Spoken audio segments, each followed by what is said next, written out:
నిజమే కదా.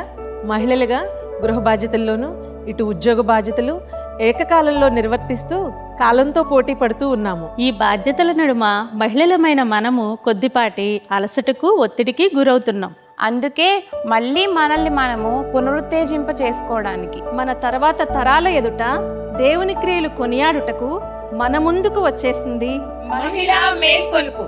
చక్కటి గానాలతో దేవుణ్ణి ఆరాధించుకోవటానికి, అనుభవాల నుండి ఆత్మీయ పాఠాలు నేర్చుకోవడానికి, దేవుని వాక్యంలో ఉన్న విలువైన సత్యాన్ని గ్రహించుకోవడానికి, తోటి వారితో ఆత్మీయ సహవాసాన్ని పెంపొందించుకోవడానికి, దేవుని రాజ్యవ్యాప్తిలో దీటైన మేటి సాధనాలుగా సిద్ధం చేయడానికి నవంబర్ 5న జరిగే మహిళా మేల్కొల్పుకు మీ అందరినీ ప్రేమపూర్వకంగా ఆహ్వానిస్తున్నాం.